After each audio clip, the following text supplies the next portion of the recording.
All right, we will be reading last time from this magazine. Once again, this is the April 2020 version of Scholastic Scope. It's volume 68, issue number 7. And I will be reading to you the paired texts, nonfiction, which means it's truth. Starting on page 17, we will read 18, 19, 20, and 21. So let's go to 17 and begin with the Great Stink. In 1858, London was caught in the grip of a horrifying health crisis. Its largest river was overflowing with poop. Let's journey to the city of London, England in the summer of 1858. Horse-drawn carriages clip-clop through the streets. Ladies wearing giant tent-like skirts glide past shop windows. Kids stand on street corners selling newspapers and cigars and fried fish. But you don't notice any of that. All you can think about is the overpowering, stomach-turning, eye-watering smell of poop. As you will soon discover, the entire city is caught in the grip of a stinky crisis. For years, Londoners have been dumping human waste into the Thames, the great river that rushes through the city. London is suffering the hottest summer in recent history. The steaming heat is cooking the filthy river into a bubbling, foul-smelling stew. Newspapers are calling the crisis the Great Stink. The problem isn't merely gross, it's also deadly. Over the past 50 years, tens of thousands of people have died from drinking the polluted water of the River Thames. Can the Great Stink force the city to clean up the Thames before thousands more are sickened? The problem of poop. For as long as humans have walked the earth, figuring out what to do with human waste has been one of our greatest challenges. In ancient South Asian cities, clay pipes and brick channels carried waste away from homes. An intricate web of stone sewers lay underneath the ancient city of Rome to take waste out of the city. In China, some 1,000 years ago, sewage was pumped through the dome-shaped tunnels. Until the early 1800s, London's system for dealing with wastewater was fairly simple. Most homes had a bathroom. People did their business on a wooden box with a hole that sat above an underground pit called a cesspool. These cesspools were usually 6 feet deep and 4 feet wide. When they were full, a night soil man would shovel out the waste and sell it to farmers to use as fertilizer.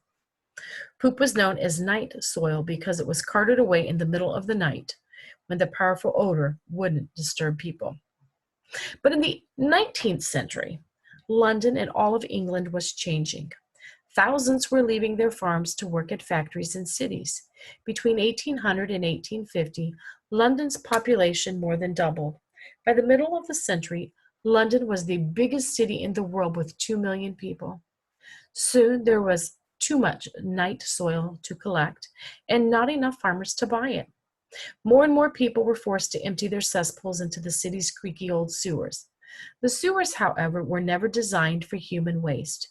They were built to drain rainwater into the Thames to prevent flooding. To make matters worse, a dazzling new invention was becoming increasingly popular: the flush toilet. Waste could now be magically washed away with the pull of a chain, but because toilets used a lot of water, they caused the cesspools to overflow.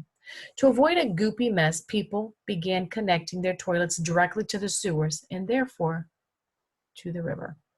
Overloaded with human waste, the Thames grew thick, brown, and foul. Over time, the smell became a stench, and the stench became a reek. And then in the scorching summer of 1858, it became a crisis.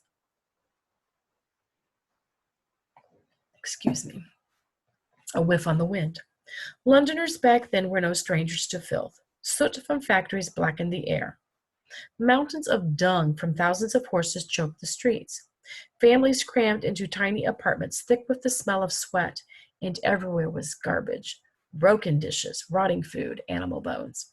Still, the Great Stink of 1858 was an odor more putrid than the city had ever experienced. Londoners fainted in the streets. People miles away threw up after catching a whiff on the wind. Government leaders who worked in a building beside the Thames were seen fleeing with tears streaming from their eyes. Londoners weren't just disgusted by the stink, they were terrified. At the time, it was widely believed that diseases spread through miasma, dirty smelling air. And the most feared disease of all, cholera, a violent stomach sickness that could kill a person within 24 hours. London had already suffered 3 major cholera epidemics. More than 30,000 people had died. Londoners worried that the Great Stink would unleash a new wave of death across the city. What few people in 1858 understood was that it wasn't the smell of the river that was deadly, it was the water. Poop is crawling with germs that can cause dozens of diseases, including cholera. The poop-filled Thames was London's main source of drinking water. People had essentially been gulping down poison, and something had to be done. Even if government leaders didn't understand exactly why the Great Stink was dangerous, they knew something had to be done. Quickly, fast, with handkerchiefs pressed to their noses, they quickly passed a law mandating the construction of a new sewer system.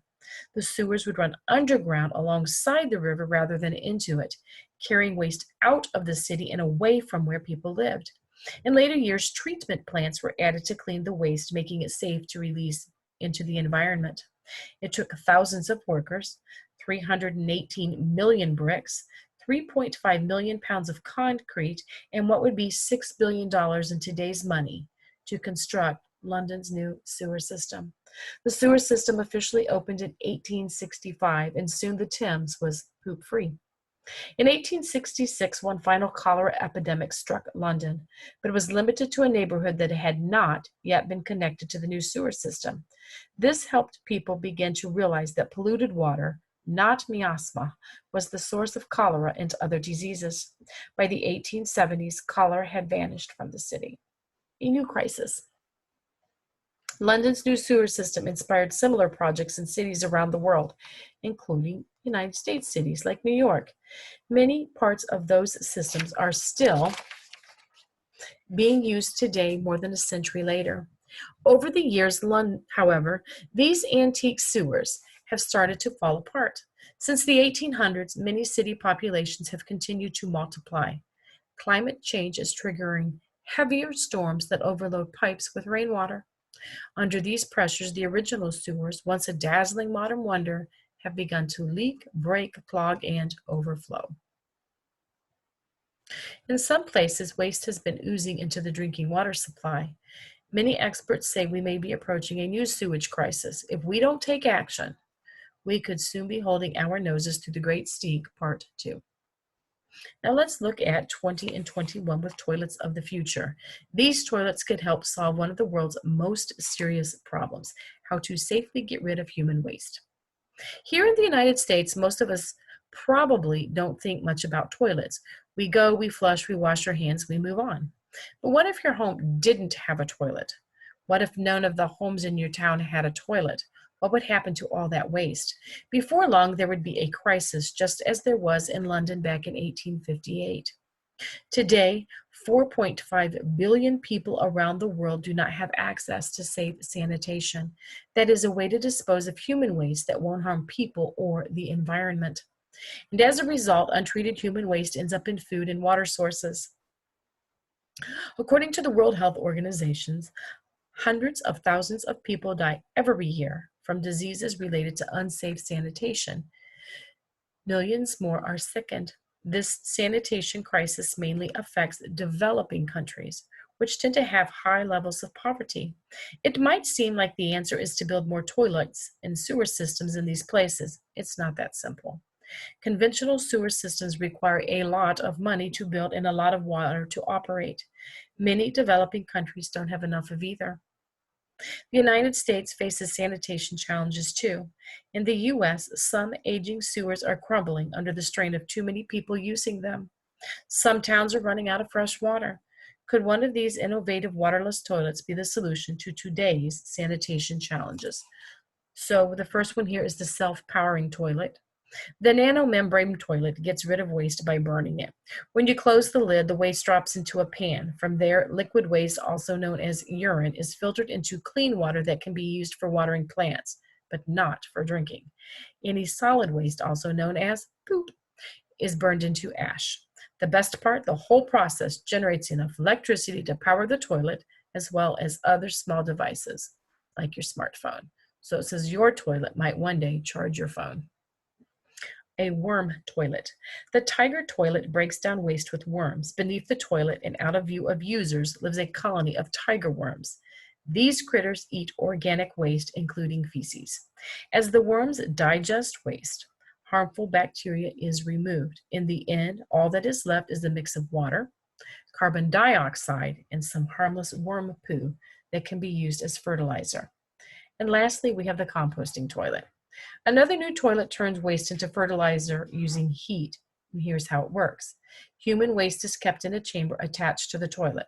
The temperature inside the chamber is very high. This high heat, along with oxygen, spurs the growth of bacteria that naturally breaks down waste over time. Eventually, what is left can be used as fertilizers in gardens and backyards. But be careful. Not all composting toilets produce a fertilizer that is safe to use for growing food. And what you need to do now is go back and read all the captions on the pictures for page 20, the captions on the pictures for 19, the caption for 18, and then you are going to complete the double-sided worksheet that I have for you. So I have already reviewed the vocabulary with you in a previous video. We've read this together, and now you read through the pictures with their captions and take the double-sided worksheet and please complete it. Have a wonderful afternoon. Enjoy whatever you are doing, and all of you do well.